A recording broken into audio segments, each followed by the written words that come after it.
Selamat malam kawan kumis, kembali lagi di Kumis Podcast yang pastinya kumpulan cerita mistis. dan di sini kali ini saya ditemani oleh seorang host kita yang bernama Andi Muhammad. Dia adalah seorang host yang sangat misterius pastinya ya. Dan kali ini dia akan menemani kalian untuk membawa cerita yang katanya dikirim ya dari Dede Supriyadi. Dede Supriyadi. Dia mengirim ceritanya untuk berbagi kisah atau pengalaman mistisnya untuk kalian semua. Jadi gimana, mau mulai aja Dri? Ya, mulai aja. Oke, buat kalian yang udah penasaran, daripada tambah penasaran, mungkin kita langsung aja pada ceritanya.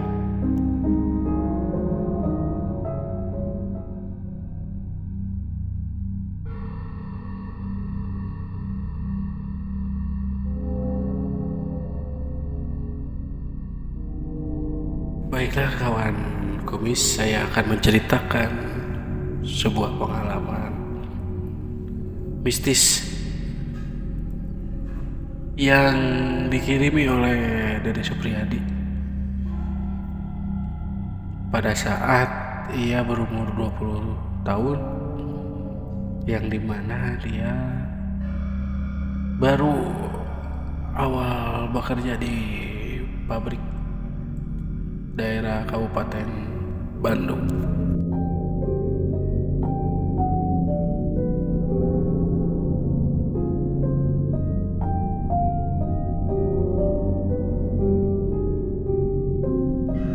Awal mula cerita pada saat saya bekerja di salah satu pabrik daerah Kabupaten Bandung.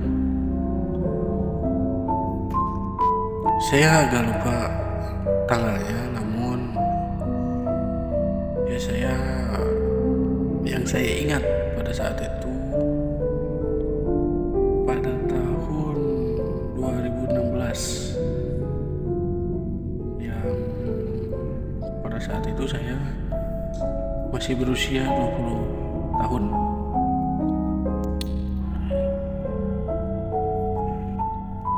Ketika saat itu saya bekerja mendapatkan shift malam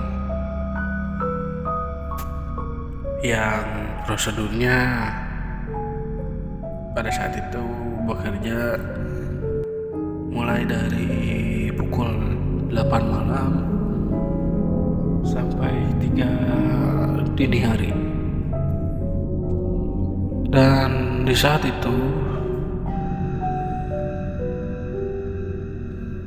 yang bekerja pada shift malam terhitung hanya beberapa orang saja. Ya, sekitar 5 sampai 6 orang lah. Kalau shift siang sih lebih dari 20 orang.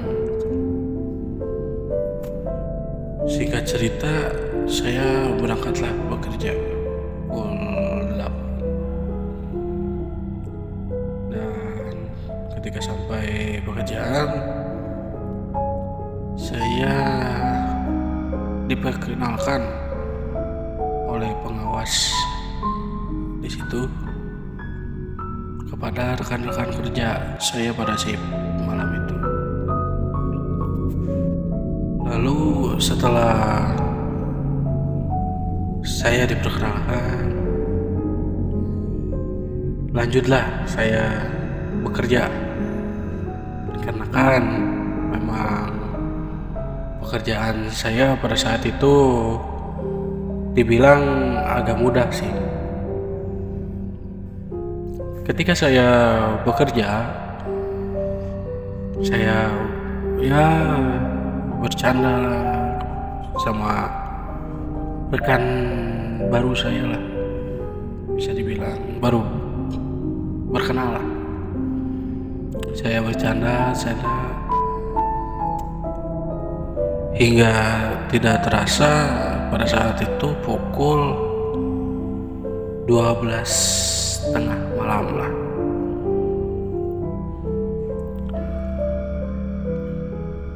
Ketika pukul 12 itu,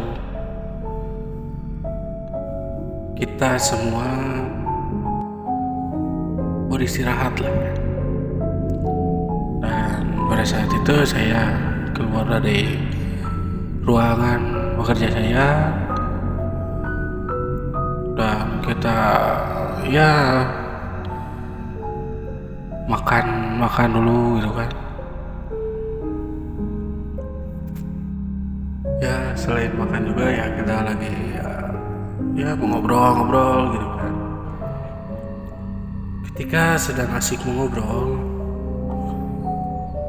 saya dipanggil lah oleh pengawas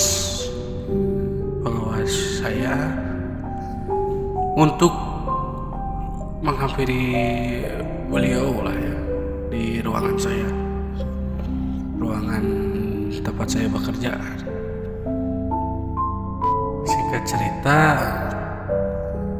jarak antara kantin dan ruangan saya bekerja itu ya agak jauh lah ya. Harus melewati dulu beberapa gedung-gedung ya bisa dibilang itu gudang penyimpanan kain-kain gitu. Dan ketika saya sedang melewati gudang-gudang itu, saya mendengar seseorang yang meminta tolong lah. Saya menghampiri, ya mendekati suara tersebut, dan saya temukan ketika saat itu suara tersebut terdapat dalam gudang yang terkunci gitu kan. Dan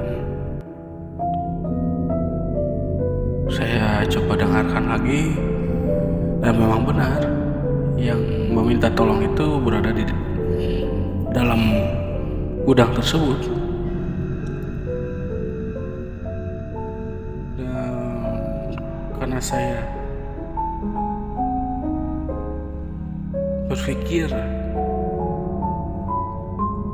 takutnya salah satu rekan kerja saya gitu, karena memang sebelumnya ada yang memberitahu bahwa dia akan ke gudang dulu gitu untuk mencari beberapa kain.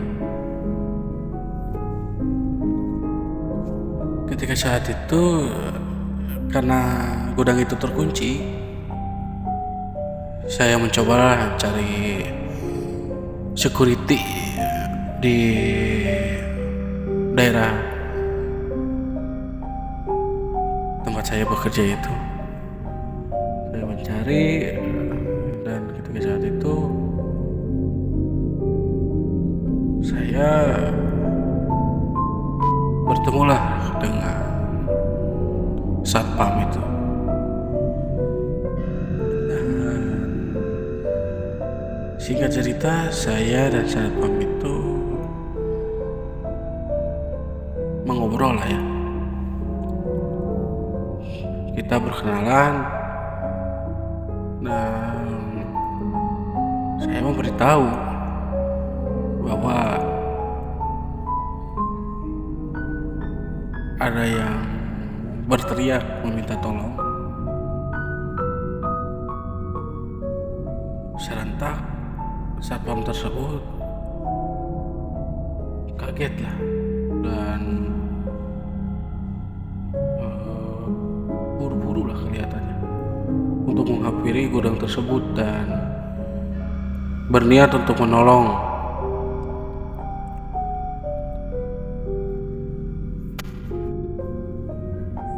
Singkat cerita, kita berdua, saya dan satpam itu berada di depan pintu gedung gudang penyimpanan kain itulah.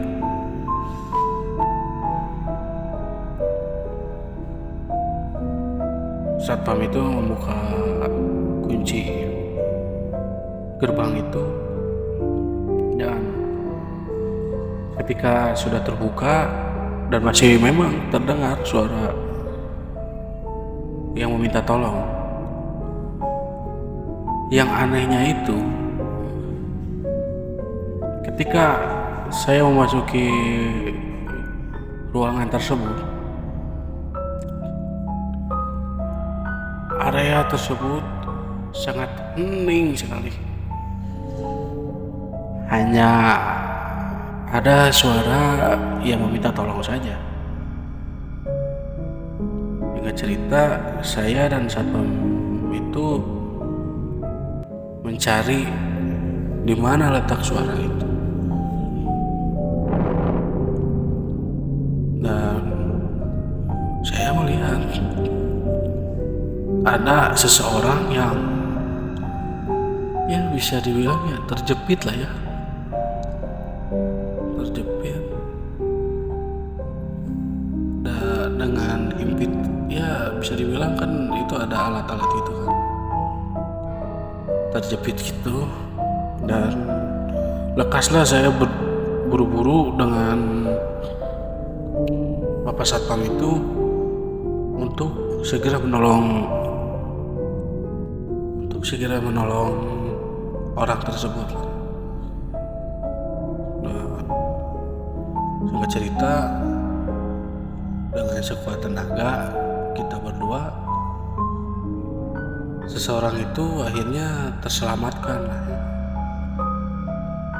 Namun yang saya lihat, orang itu pucat.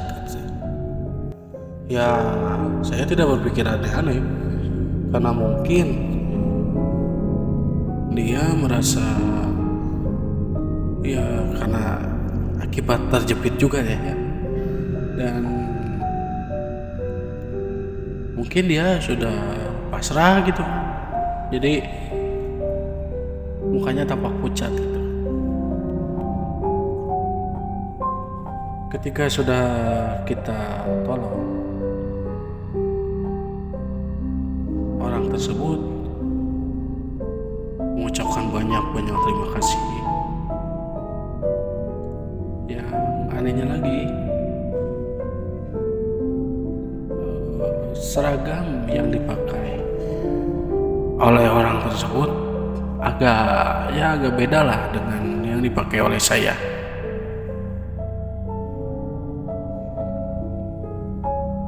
Singkat cerita, ketika saya kembali lagi keluar gudang itu, dan saya tidak mendengar orang jalan yang mengikuti saya gitu. Lantas saya melihat ke belakang, dan security pun juga sama gitu kan, melihat ke belakang, namun tidak ada siapa-siapa. Padahal saat itu sangat jelas sekali kita menolong seseorang.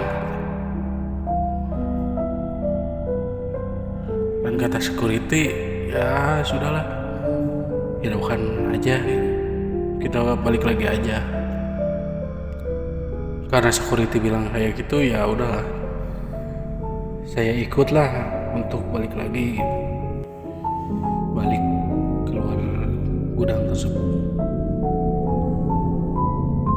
Ketika saat saya dan security tersebut sedang menguncikan kembali gudangnya, sekilas samar-samar terdengar seseorang yang mengucapkan terima kasih. Sentak saya kaget. Begitu saya menengok ke belakang, bersamaan dengan security, saya melihat orang yang saya tolongin. Namun ketika saat itu tangannya itu tidak ada. Pokoknya ya mukanya juga bisa dibilang hancur gitu lah. Saya di situ membeku, diam, karena mungkin syok gitu kan, kaget.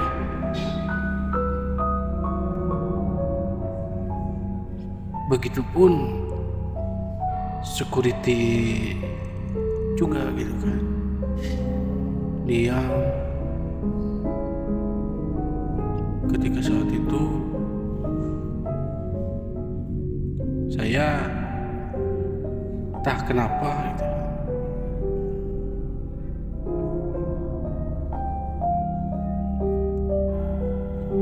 ya entah kenapa saya di situ merasa gelap gitu.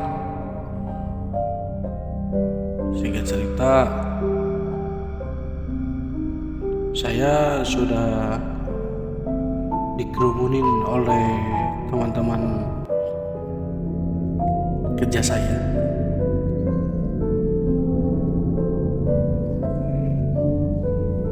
Saya masih bingung itu kejadian benar-benar terjadi atau tidak, karena rekan kerja saya menanyakan kenapa gitu kan.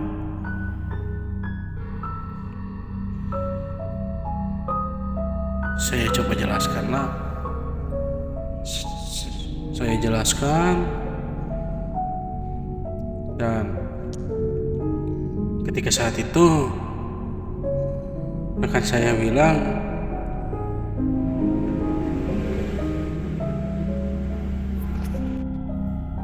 "Dek, kalau di sini ya,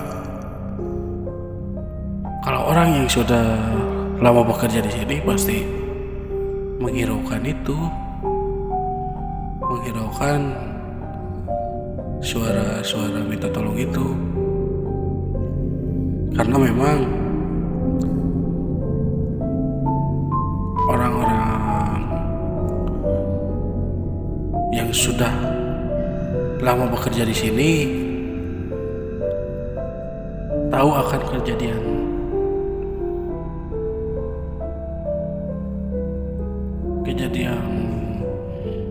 kecelakaan pada tahun-tahun lalu gitu. Ya mungkin security ini itu sama-sama karyawan baru gitu, makanya dia tidak tahu dengan hal ini.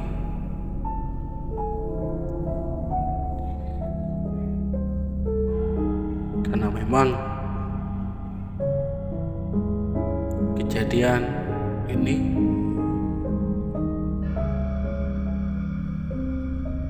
beberapa kali terjadi.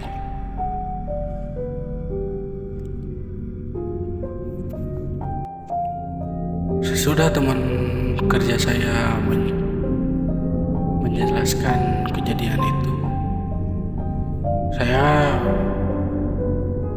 makin kaget lah, karena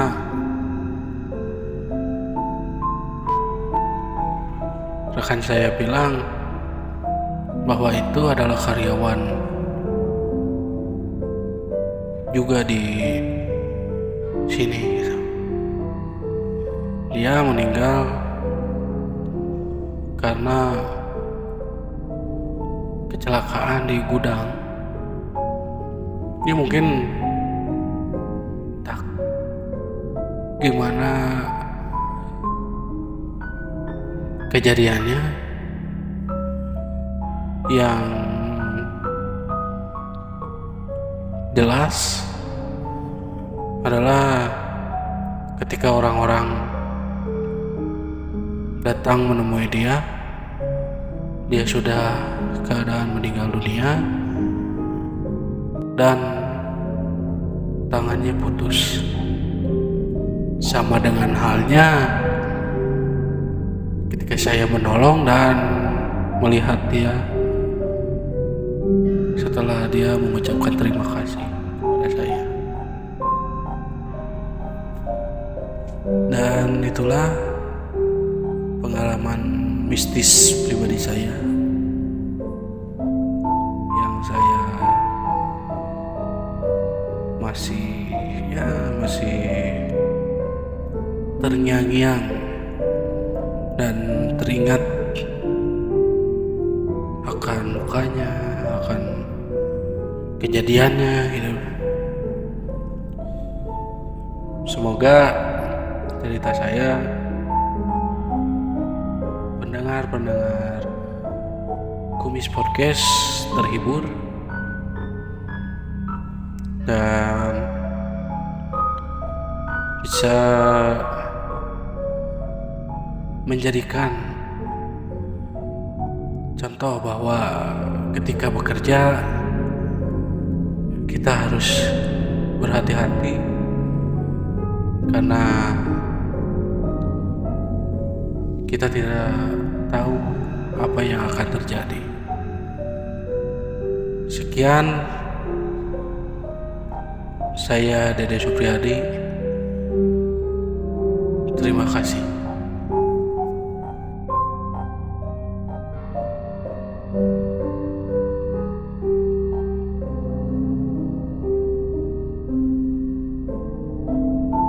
Oke, baiklah, itu sepenggal pengalaman mistis ya Nal, dari pendengar Kumis Podcast kita ya, yang dia yang dikirim oleh Dede Supriyadi tadi, dan ada yang lagi kirim tadi ceritanya.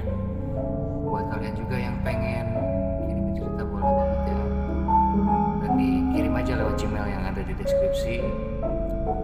Dan pesan saat ini Dri, pesannya sehat selalu untuk kalian semua agar bisa mendengarkan cerita-cerita berikutnya ya, yang pastinya cerita mistis terupdate.